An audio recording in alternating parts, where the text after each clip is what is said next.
Roboquest just dropped their 1.0 update, which means full release. Roboquest have been in early access for 3 years and finally the game is done. This is an FPS roguelite with some fast and challenging gameplay. The year is 2700 and humanity is scattered throughout the desert, struggling to survive. A scavenger named Max finds an old guardian robot in the desert. She activates it and starts searching the nearby area with the robot. It doesn't take long, however, before they get attacked by badbots. A fight to discover what the badbots are protecting starts here. The story is simple and great. They haven't tried to do some elaborate plot here, and unlike my last review of the Awakener Forgotten Oath, where I complained about the game delivering the story in 4 sentences on just a black screen, Roboquest delivers the story in a drawn, comic book style. Sure, the story here can also be explained in a few sentences, but they have really taken the time to make something that is presentable and interesting to watch. This also continues as you progress through the game and more of the story becomes available. You start off in the hub, the base camp for Max and her new robot guardian. Eventually you will have 6 robots to choose from, but you start off with 1 to head out and explore the canyon to find out what the badbots are protecting.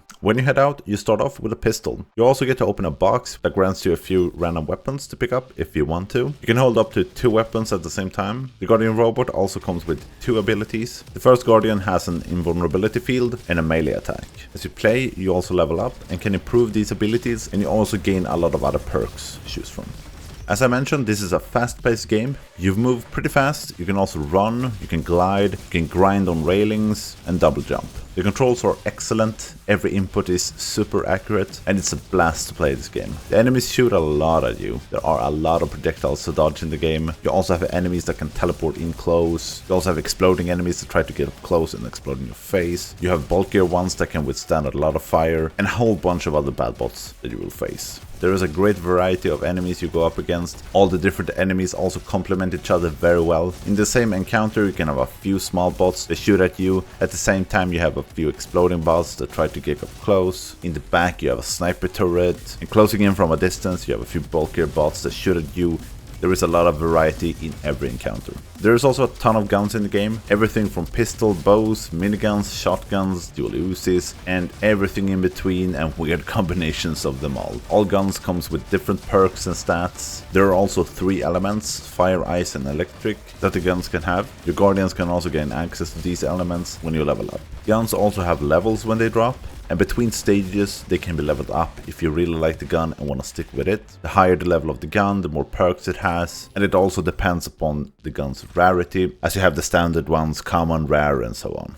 The combat is very interesting as it has kind of a risk factor to it. When you kill an enemy bot, they drop HP orbs and scrap, which is basically XP for your guardian bot. The scrap and the HP orbs will only lay on the ground for a while before they disappear. This means that if you kill an enemy in the back of the pack of enemies you're facing, you will have to let the XP and the HP go or be more aggressive. Running in, taking damage, kill a few bots, pick up the healing they drop, and continue this strategy works very well. You obviously need to dodge a lot of incoming damage, as the bots only drop a small amount of healing. It reminds me a lot of Doom Eternal. There you're always on the move, mailing enemies to get HP, dodging incoming projectiles, and running around collecting ammo. I would say Roboquest does the same, but on a smaller scale. You can of course stay back and pick off the enemies with a sniper or a similar type of weapon, but as I mentioned, you're missing a lot of resources, and it ain't that much fun. I have definitely had encounters where I choose this strategy, because of the type of enemies that I was facing and the safety of it.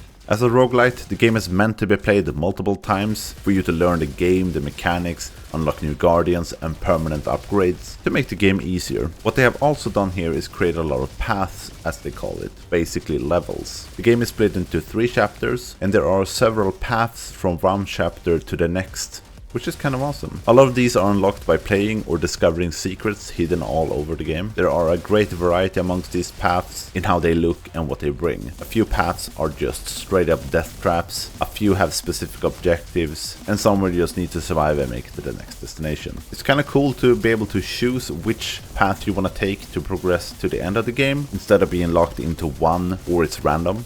I think it's a nice touch. Each path are then split into locations or rooms with a shop or other NPCs between to give you a break from all the action. At the end of each path you have a boss as well. The bosses in the game are way too easy. I think I've died against a boss like one time. The end of the game and rooms stacked with a lot of regular enemies are a lot harder than 90% of all the bosses in the game. I mean, the bosses vary greatly in design and abilities, but they are just too easy and their attacks are easy to dodge. The bosses were kind of a letdown for me. But overall, I really had a great time with the game. It's challenging with a lot of upgrades to unlock and secrets to find. The playstyles of the Guardian bots are very distinct, as one focus on melee, one on sustain. My favorite can deploy flying bots that help out. There is something for everyone here. Oh, the music. I almost forgot about the music.